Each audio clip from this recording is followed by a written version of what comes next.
Everyone, I'm Neha and welcome back to my channel. In this video we will talk about MPC 005 Block 2 and Unit 2. इसमें हम exposed factor research के बारे में discuss कर रहे थे। यूनिट 1 भी अपलोडेड है मेरे चैनल पे, आप जाकर देख सकते हैं, सर्वे रिसर्च, जिसमें हमने concept and meaning of exposed factor research, characteristics of exposed factor research and differences between an experimental and an exposed factor research को डिस्कस कर लिया था। तो in this video we will talk about steps of exposed factor research and strength and weakness of exposed factor research. इस unit से related किस type के question आए हैं प्रीवियस ईयर में, वो वीडियो भी अपलोडेड है, उसका लिंक मैं डिस्क्रिप्शन बॉक्स में दे दूँगी, आप देख सकते हैं उस वीडियो को। तो प्रीवियस ईयर में 10 मार्क्स के, 6 मार्क्स के एंड 3 मार्क्स के जितने भी क्वेश्चन आए हैं सब MPC 005 के उस वीडियो में अपलोडेड है, ठीक है।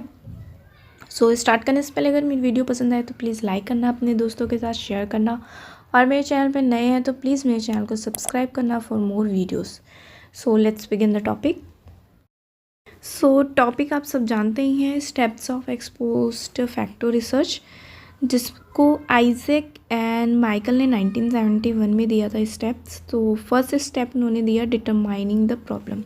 किसी भी रिसर्च को रिसर्च करने के लिए पहले जो भी हम डिटरमाइन करते हैं प्रॉब्लम को, उस पर स्टडी करना बहुत ही ज़्यादा ज़रूरी होता है रिसर्चर के लिए, ठीक है। क्योंकि एनालाइज और डिफ़ाइन करने के लिए प्रॉब्लम को किस तरीके से उसको डील करना है, उसके लिए प्रॉब्लम को डिटरमाइन करना बहुत ही ज़्यादा नेसेसरी होता है।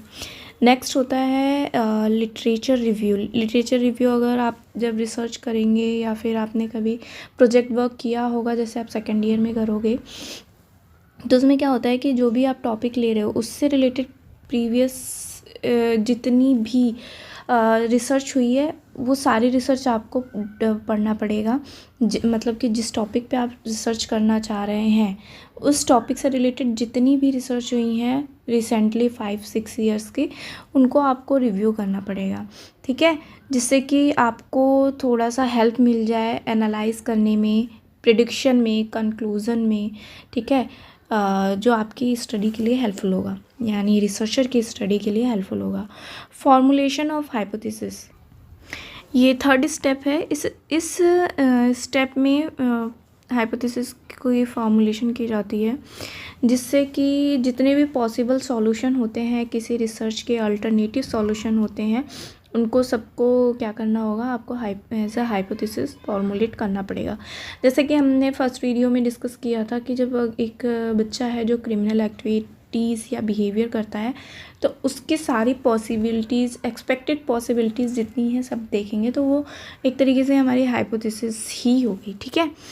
ओके, फोर्थ जो स्टेप है वो डिज़ाइनिंग द अप्रोच।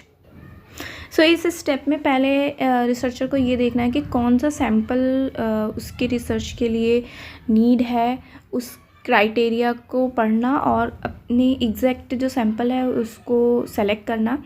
फिर उसके बाद जो भी स्केल या फिर कंस्ट्रक्ट इंस्ट्रूमेंट है वो देखना, जब डेटा कलेक्ट करेंगे तो उसको भी आप जो रिसर्चर है उसको इन सारी चीज़ों को डिज़ाइन कर लेगा। तो फिर जब डिज़ाइनिंग फाइनलाइज हो जाती है तो रिसर्चर एनालाइज करता है रिलेशनशिप बिटवीन द वेरिएबल्स, जो कि आपको पता है कि एक रिसर्च का या स्टडी का नेक्स्ट स्टेप होता है, ठीक है। सो फिफ्थ स्टेप है validity of the research. Means कि सेलेक्ट कर रहे हैं स्केल, कंस्ट्रक्ट इंस्ट्रूमेंट, वो आपके रिसर्च के लिए वैलिड है कि नहीं, जिस पर्पज़ से आप उस इंस्ट्रूमेंट को यूज़ कर रहे हैं वो पर्पज़ फुलफ़िल हो रहा है कि नहीं उस इंस्ट्रूमेंट के थ्रू, जो कि आपकी रिसर्च के लिए बहुत ही ज़्यादा सिग्निफिकेंट एंड हेल्पफुल होगा इंटरप्रिटेशन में। एंड जब आप इन्फ्रेंसेस ड्रॉ करोगे आपका रिज़ल्ट उसमें भी बहुत ही ज़्यादा हेल्पफुल होता है जब वैलिड होता है रिसर्च। तो नेक्स्ट एंड लास्ट आता है इंटरप्रिटेशन ऑफ द कंक्लूज़न। ये लास्ट स्टेप है। इस स्टेप में रिसर्चर जो है एनालाइज करता है, इवेलुएट करता है, इंटरप्ट करता है जो भी इंफॉर्मेशन उसने कलेक्ट की है, ठीक है। It is on basis of this step only जब रिसर्चर सेलेक्ट किए जो भी उसने बेस्ट पॉसिबल अल्टरनेटिव कॉजेज़ जो सेलेक्ट किए हैं उसके बेस पर जो भी उसका रिज़ल्ट होता है वो इस स्टेप में इंटरप्रिटेट करता है। ठीक है। सो सिमिलरली जैकब्स ने 1992 में उन्होंने भी कुछ स्टेप बताए थे एक्सपोज्ड फैक्टर रिसर्च के। सो उसको देख लेते हैं। तो first step state the problem, means की जो प्रॉब्लम है उसका एक स्टेटमेंट प्रॉपर तरीके से प्रिपेयर करना, ये फर्स्ट स्टेप बताया उन्होंने। सेकंड बताया कि determination of the group to be investigation, जो भी ग्रुप आप इन्वेस्टिगेट करने चाह रहे हैं उसका फुल इंफॉर्मेशन लेना। ठीक है। 2 ग्रुप्स ऑफ द पॉपुलेशन जो कि डिफ़र हो एक दूसरे से रिगार्ड टू द वेरिएबल्स। ठीक है। और जो भी आप सैंपल सेलेक्ट करते हैं वो प्रोपोर्शनल मैनर में आपको टेस्ट सैंपल सेलेक्ट करना होता है। ये होता है सेकंड स्टेप में अकॉर्डिंग टू जैकब।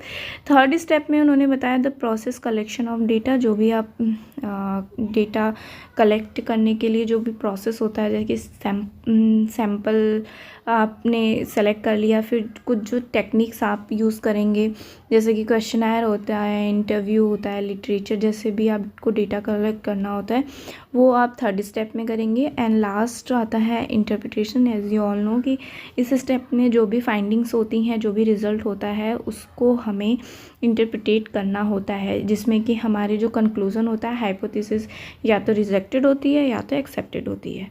ठीक है। तो ये थे steps in exposed factor research.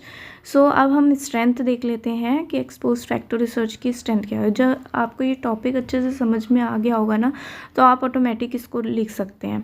That means कि जो फर्स्ट स्ट्रेंथ है इसकी कि जो भी हम मेथड्स यूज़ करते हैं, रिलीवेंट मेथड ये जो यूज़ कर रहे हैं बिहेवियरल रिसर्चेस, तो जहाँ पे हम वेरिएबल्स को मैनिपुलेट नहीं कर सकते हैं तो ये एक स्ट्रेंथ होती है। जैसे एक एग्जांपल के थ्रू समझते हैं कि जैसे हमने क्रिमिनल एक्टिविटीज़ या बिहेवियर की बात की थी, तो वो एक्टिविटी या बिहेवियर तो ऑलरेडी हो चुका है, हम उस सिचुएशन से, उस इवेंट से कुछ भी वेरिएबल को मैनिपुलेट नहीं कर सकते हैं, जिसकी वजह से जो रिज़ल्ट आएगा ना वो बिल्कुल ही सही आएगा। ठीक है।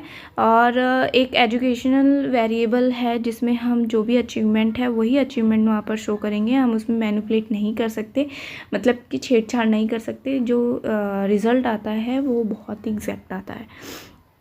ठीक है। एंड नेक्स्ट है it is more useful than an experimental research. ये बहुत ही ज़्यादा यूज़फुल होता है एक्सपेरिमेंटल रिसर्च से, क्योंकि ये जो भी एनालाइज किया जाता है किस पे, जो भी इफ़ेक्ट हुआ है उसके बेस पर, cause on basis of the effect. ठीक है। जो भी हम कॉज ढूंढते हैं वो इफ़ेक्ट के बेसिस पे ढूंढते हैं, तो ये एक्सपेरिमेंटल रिसर्च में करना इम्पॉसिबल होता है।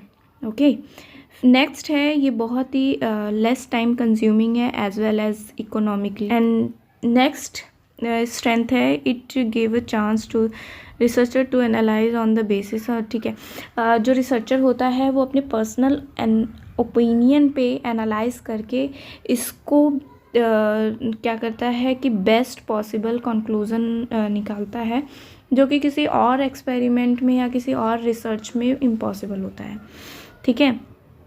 ओके। वीकनेस देख लेते हैं। जैसा कि हम जानते हैं कि इसमें हम इंडिपेंडेंट वेरिएबल को मैनिपुलेट नहीं कर सकते हैं। सो नेक्स्ट वीकनेस है can not randomly assign the subject to different group, क्योंकि वो इवेंट ऑलरेडी हो चुका है तो उसको हम रैंडमली असाइन वैसे भी नहीं कर सकते हैं। ठीक है। And last and third weakness है the researcher may not be able to provide a reasonable explanation of the relationship between the independent and dependent variable under study. इसको भी हम डिस्कस कर चुके हैं, क्योंकि इंडिपेंडेंट वेरिएबल में हम को मैनिपुलेट नहीं कर सकते हैं, इसलिए कोई रीजनेबल एक्सप्लेनेशन हम प्रोवाइड नहीं करा पाते हैं, मतलब रिसर्चर नहीं करा पाता है। ठीक है। तो ये था exposed factor research. I hope ये टॉपिक आपको समझ में आया। ये यूनिट भी कंप्लीट हो गई है। अब नेक्स्ट वीडियो में नेक्स्ट यूनिट के साथ मिलेंगे। सो ऐसे ही मेरी वीडियोस को देखते रहिए। Thanks for watching.